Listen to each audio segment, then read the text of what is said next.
भारत के तीसरे सबसे अमीर राज्य गुजरात की सच्चाई यह है कि वहां दलितों का जीना दुश्वार है। असलियत यह है कि मोदी और शाह के गृह राज्य में हर दिन दलितों पर अत्याचार के लगभग 4 मामले सामने आते हैं। सोचकर हैरानी होती है कि आजादी के इतने सालों बाद भी देश में छुआछूत जैसी मानसिकता है। उससे भी ज्यादा हैरानी इस बात की है कि आधुनिक कहा जाने वाला गुजरात भी इससे अछूता नहीं है। जिस राज्य के विकास को दिखाकर मोदी राज्य की सत्ता से केंद्र की सत्ता में बैठ गए, उस राज्य में दलितों की ऐसी हालत सोचने पर मजबूर करती है और तमाम सवाल खड़ी करती है। जिस राज्य में एक वर्ग की स्थिति इतनी दयनीय हो, एक वर्ग को सबसे अलग रखा जाता हो, डराकर रखा जाता है, उस राज्य को विकसित कैसे कहा जा सकता है? जिस राज्य के लोगों की सोच का विकास नहीं हुआ है, वो राज्य विकसित कैसे माना जा सकता है?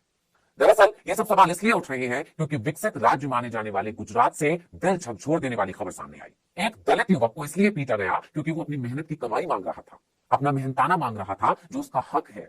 उसने काम किया, उसके बदले उसके जो भी पैसे बनते हैं वो उसे मिलने चाहिए, लेकिन दलित युवक को उसका पैसा तो नहीं मिला बल्कि मिली पिटाई और जिल्लत। और अब ये मामला तूल पकड़ता जा रहा है।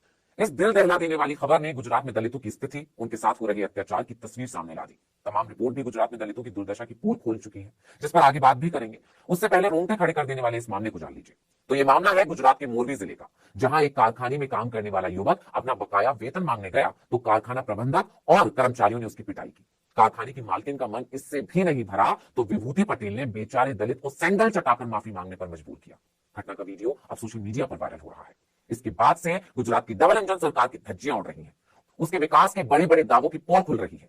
दलित प्रेम की धज्जियां उड़ रही है।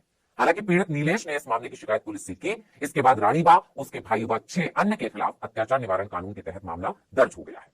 अब आते हैं मुख्य मुद्दे पर कि गुजरात जैसे बड़े राज्य में दलितों की स्थिति आखिर क्या है। साल 2022 के एक आंकड़े को देखा जाए तो ऐसा लगता है कि जाति आधारित भेदभाव राज्य के शहरी इलाकों में भी है। सूचना का अधिकार यानी आरटीआई के तहत मिली जानकारी के अनुसार गुजरात के अहमदाबाद शहर में 2022 में अनुसूचित जाति के लोगों के खिलाफ अत्याचार के 189 मामले दर्ज किए गए, जो सबसे ज्यादा है। राज्य में कुल 1425 ऐसे मामले दर्ज किए गए। इससे पता चलता है कि 2022 में गुजरात में प्रतिदिन यानी हर दिन औसतन दलितों पर अत्याचार के लगभग 4 मामले सामने आए, यानी एक दिन में 4 ऐसे मामले जिसमें दलितों पर अत्याचार हो रहा है।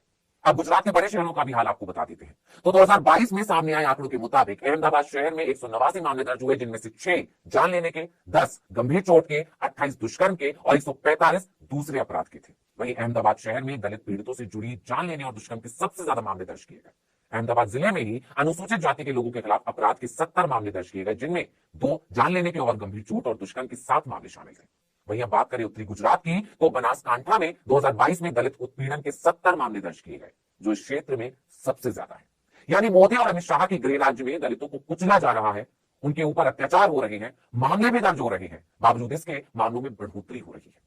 ऐसे में दलित के साथ हुई इस बर्बरता ने एक बार फिर गुजरात मॉडल पर सवाल खड़े कर दिए हैं। जहां वीडियो वायरल होने के बाद लोगों की तमाम तरह की प्रतिक्रियाएं तो आ ही रही हैं, वहीं अब विपक्ष भी हमलावर हो गया है। कांग्रेस विधायक जिग्नेश मेवानी ने इस पूरे मामले पर बीजेपी पर निशाना साधा कि देश में दलितों पर अत्याचार की सजा की दर 36% है, लेकिन गुजरात में ऐसे मामलों में सजा की दर 5% है, यानी यहां पर सजा नहीं होती है ऐसे मामलों में। उन्होंने आगे कहा, राज्य में प्रभावशाली जातियों के लोगों को खुली छूट मिली है। गुजरात में जो घटना घटी है वो मानवता के खिलाफ अपराध है। वापस आते हैं गुजरात में दलितों पर अत्याचार के मामले में, तो यह सिर्फ एक मामला नहीं है जिसने गुजरात में दलितों के ऊपर हो रहे अत्याचार की पोल खोली हो।